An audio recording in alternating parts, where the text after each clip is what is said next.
today is National Human Trafficking Awareness Day, and here's what organizations around the Valley are doing. We are all working collaboratively to bring awareness to human trafficking and that it's occurring in the Central Valley, as well as collecting funds. I'm Valentina Saldaña with that coming up. The City of Fresno's leadership changes this morning with a new election. I'm Shayla Gaitan with those details tonight.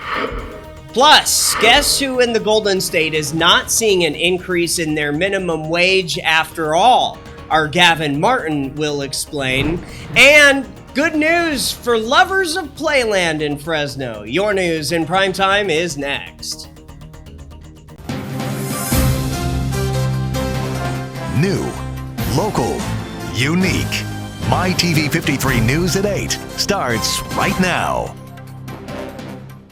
Hi, everybody. Welcome to the San Joaquin Valley's only 8 p.m. news. I'm Austin Reed. It's Thursday, January the 11th, 2024. Thanks for welcoming us into your life. Today is Wear Blue Day. It's all to bring awareness to human trafficking. New tonight, reporter Valentina Saldaña spoke with Fresno Police and another local organization that aims to help victims all across the Central Valley. Valentina's in the news center with more. That is right. Today is National Human Trafficking Awareness Day, and organizations around the Central Valley are uniting to bring conversation to the topic. Amber Secundillo of Fresno's Economic Opportunities Commission shares why wearing blue today shows solidarity to human trafficking victims. Every January 11th is recognized as National Human Trafficking Awareness Day. So this is just a day for anti-trafficking agencies to call on our community to wear blue and post it on social media with the hashtag either Wear Blue Day or Wear Blue Fresno is what we're doing specifically here. And it's just an opportunity to kind of engage with community and bring them in on acknowledging that human trafficking exists, and it does exist within our community. The Central Valley Against Human Trafficking is a part of Fresno's EOC and helps victims of trafficking in a variety of ways. So we provide direct services, which might be an emergency response. That might look like providing access to housing or shelter, or just a slew of resources. The Fresno Police Department wears blue every day, but today they wore it to bring awareness as they shared it on their Facebook page. Christopher Clark, Assistant Public Information Officer of the Fresno Police Department, said that the police department provides resources to victims and are taking steps to tackle the issue. Recently, our vice unit basically went under the umbrella of our gang unit, which is Magic, because we understand that human trafficking is something that the gangs in Fresno use to fund their gangs or get money to help them commit their crimes and carry out their crimes. So by our vice unit going with our gang unit, we're actually providing another resource to help prevent that crime. The Fresno Economic Opportunities Commission will host an event along with other anti-trafficking agencies. Miss Clovis is actually sponsoring our agency and collecting new coats to be donated to our clients. And that is at 3 different locations. So that's the Woodward Park Library, the Clovis Regional Library, as well as the Clovis Police Headquarters. We also have Pledge to Stop Trafficking event, which is on Tuesday, January 16th. And that is our agency in addition to other anti-trafficking agencies, including Olive Madera, Central Valley Justice Coalition, Breaking the Chains Fresno. Reporting for MyTV53, I'm Valentina Saldaña. All right, Valentina, thank you for that. Other agencies recognize the day as well. Hi, I'm Detective Aubrey with the Tulare County Sheriff's Office Human Trafficking Unit. Today is National Human Trafficking Awareness Day. Human trafficking is a very serious crime in the United States and in our own communities right here in Tulare County. By the way, there are more than 1 million human trafficking victims in the United States each year, according to a recent study. Tomorrow afternoon in Reedley, the community will come together to remember the 4 people who were killed at a home on Church Street this past weekend. A candlelight vigil organized by the Bonds family is set for tomorrow at 4 p.m. The event will take place in front of 1151 South Church Street, the site of the recent tragic events. This vigil will serve as a solemn gathering for the community to honor the memory of the Bond family members who were tragically lost. In other related news, the prime suspect in the case, the 17-year-old juvenile, well, he made his first court appearance earlier today. And this just in from Fresno Police. They need your help in finding an outstanding fatal hit-and-run vehicle. Back on Friday, January 5th at about 3:50 a.m., officers were dispatched to Shields and Wilson Avenue regarding a hit-and-run traffic collision involving a vehicle versus a pedestrian. The victim was crossing Shields Avenue when a vehicle struck the victim in the westbound lanes. Despite life-saving measures by doctors at the hospital, the pedestrian did die. The suspect vehicle was last seen northbound on Wilson from Shields Avenue. Based on evidence thus far, police believe that the suspect vehicle is a two-door vehicle similar to a Dodge Challenger. It will also have damage to the front end and possible damage to the front windshield. Call Fresno PD if you know anything. This just in from Clovis Police. Do you recognize this porch pirate? Take a look at your screen. Police say this person is wanted for stealing packages from this home in Clovis near Alluvial and Willow sometime last month during December 2023. If you have any information on their identity or this crime, you can remain anonymous by calling Valley Crime Stoppers 498-STOP or just provide a tip on the free mobile Clovis PD app. New from Madera Police, they are looking to identify the subjects pictured here. Both male suspects were captured on surveillance video making off with over $2,300 in merchandise from a local business. If you recognize the suspects or have any information in this case, call Crime Stoppers 498-STOP. We have some quick weather alerts for you. First, in Mariposa County, because the National Weather Service issued a winter weather advisory for the county, which lasted through this morning at 4, the school district implemented a 2-hour delay for all schools today. With more snow on the way this weekend and into next week, the district says expect more possible delays or closures in the coming days. And a winter storm watch and winter weather advisory is in effect for the Sierra Nevada above 4,000 feet from 10 p.m. Friday through 10 a.m. Sunday morning. Expect total snow accumulation of 16 to 20 inches across the Sierra Nevada from Yosemite to northern portions of Fresno County. Total snow accumulation of 6 to 10 inches will be observed across the Sierra from the southern portions of Fresno County to the northern portions of Kern County. We will take a look at your full forecast later in this newscast. Well, a big change happened earlier today during the Fresno City Council meeting. New at 8, reporter Shayla Gaitan is in the newsroom with these details. Well, Austin, the city council election took place this morning, electing a new council president and vice president. And so please join me in congratulating Council President Perea as we hand off the gavel of leadership.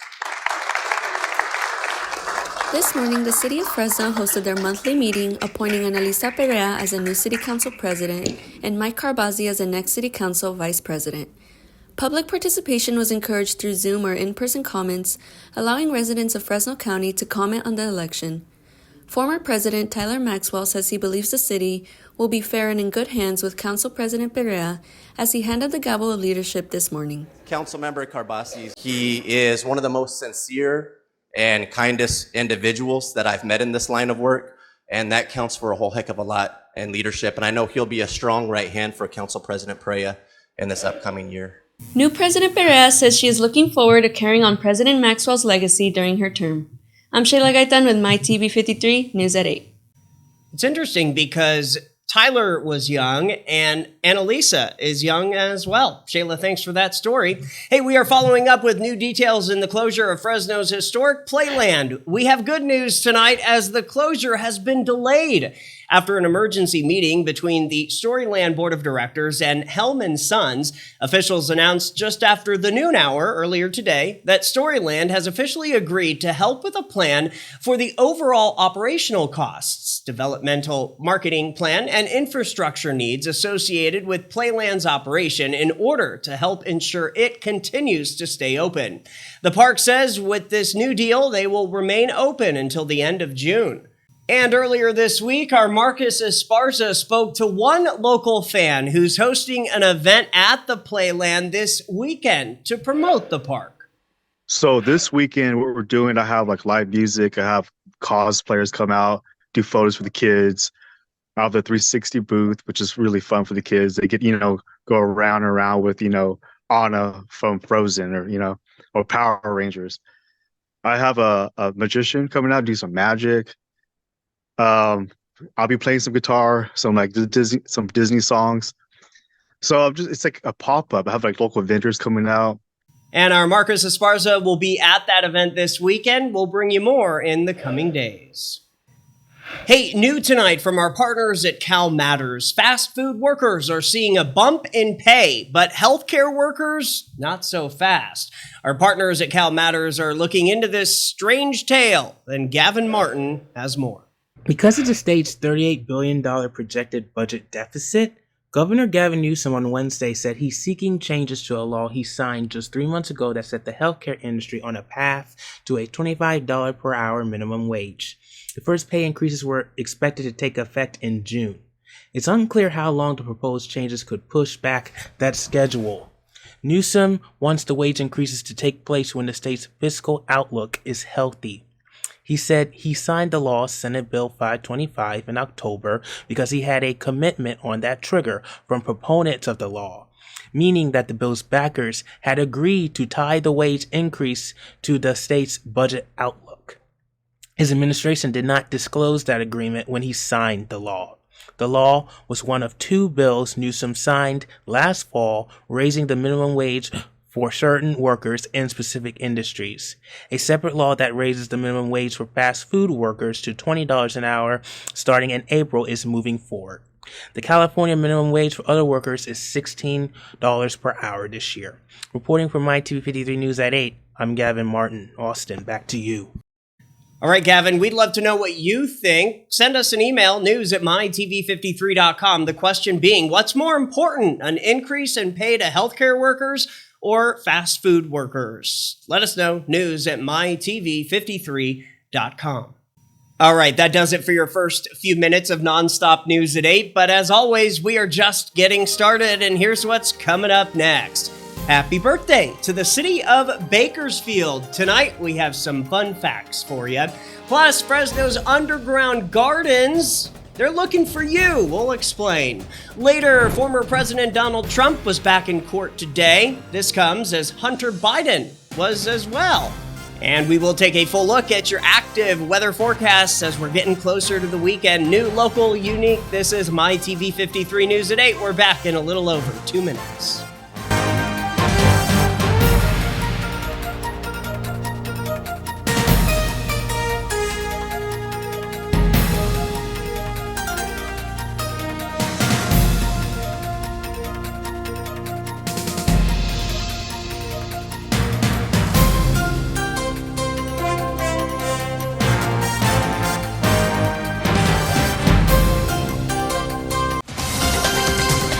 This is MyTV53 News.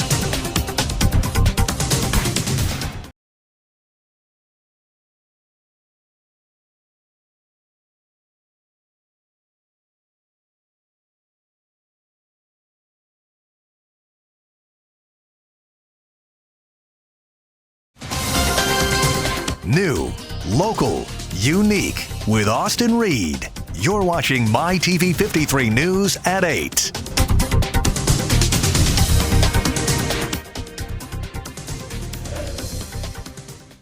All right, welcome back on this Thursday, the 11th of January. New tonight, Fresno's Underground Gardens is looking for you. Well, enthusiastic individuals, at least, that are interested in joining their tour guide team for the 2024 tourist season. Officials say they are looking for candidates who are comfortable with the public and interacting with visitors of all ages and backgrounds, enjoys working in an active outdoor environment, and has an enthusiasm for learning about local history and sharing it with others. If this sounds like you, send your resume and any questions to an email, tours@undergroundgardens.com. Good luck. Now to your big stories in Kern County for our viewers watching on KNXT 53. Happy birthday, Bakersfield. On this date, 126 years ago, the city officially became incorporated as a municipality. In 1898, nearly 400 residents voted in favor of incorporation, a second time, with 146 voting against. Bakersfield was incorporated in 1873, but voters decided to disincorporate 3 years later. At the time, Bakersfield population was around 4,000 people. Today, more than 420,000 residents call the city home.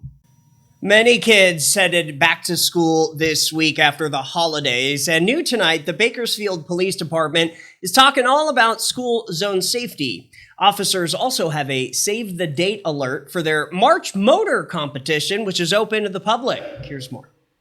So keeping in mind now that school's back in session, most schools are starting now after 8 o'clock in the morning. So if you're driving anywhere in the city between 7:30 to 9 o'clock in the morning on your way to work or running errands or whatever, just be mindful of where your neighborhood schools are.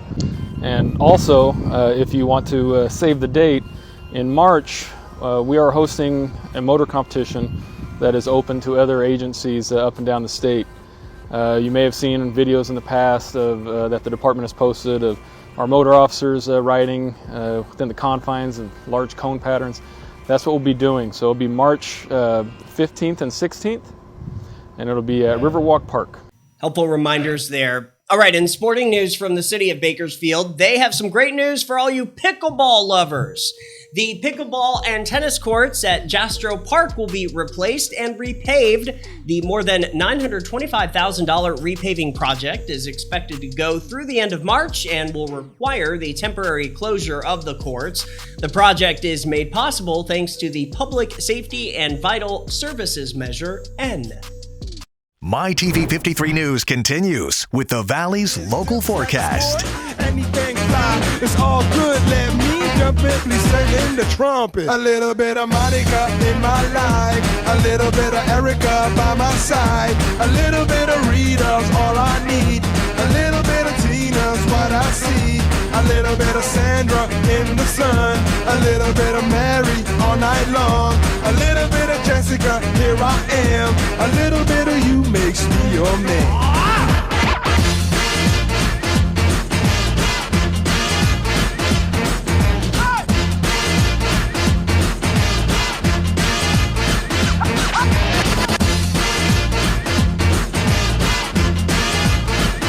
Mambo number 5. Jump up and down and move it all around. Shake your hand to the sound, put your hands on the ground. Take one step left and one step right. One to the front and one to the side. Clap your hands.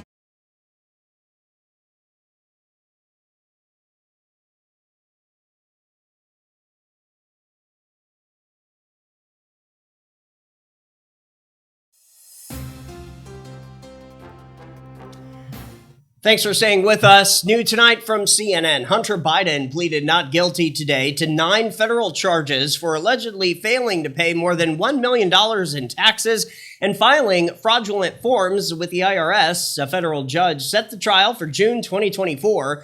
The embattled son of the president made his initial appearance today in a federal courthouse in Los Angeles in the case brought by special counsel David Wise.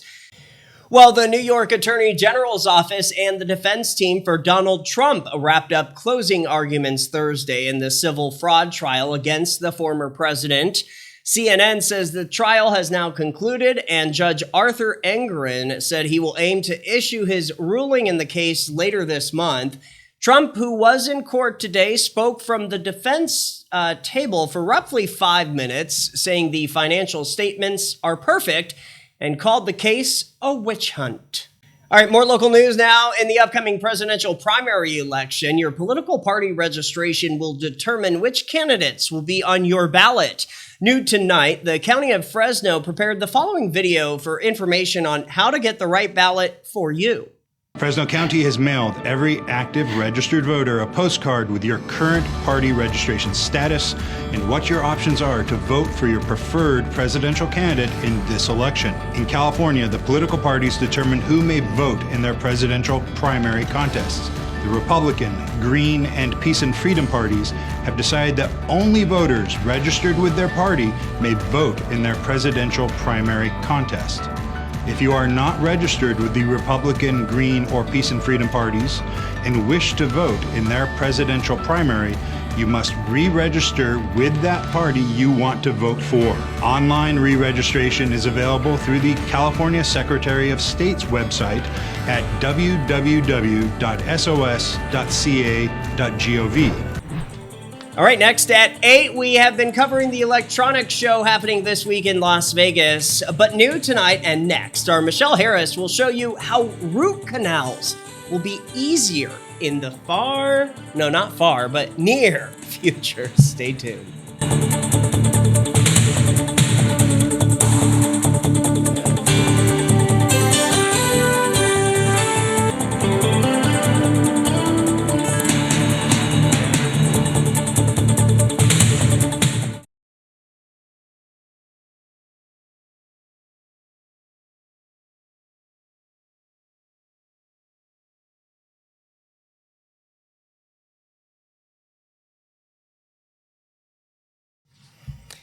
Okay, finally tonight, with CES in full swing in Vegas, we are finding out about all the latest technology. Michelle Harris is here now with some hot new technology that makes root canals easier.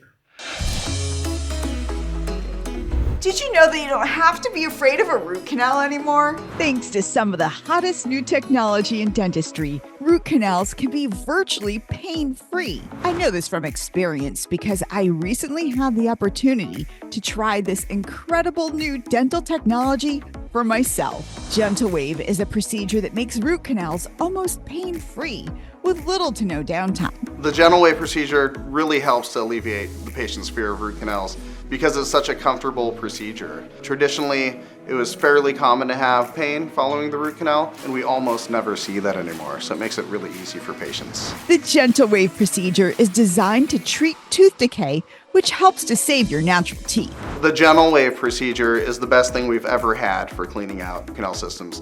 The job when we do a root canal system is just to clean out the inside of teeth. Traditionally, we would use files to clean it out. The files don't get everywhere. And another way that we overcome that is by spending multiple visits, a lot of time inside of teeth. The Gentle Wave can do it fast and more effectively, and importantly, we don't have to grind away all that tooth structure, and it cleans it better than anything we've had in the past. The Gentle Wave procedure is also less invasive with a process that preserves tooth structure and promotes fast healing. Thanks to the Gentle Wave procedure, root canals don't have to be a dreaded, painful process. I know that I'll never be afraid anymore. All right, I'm all in on that, thanks to AI.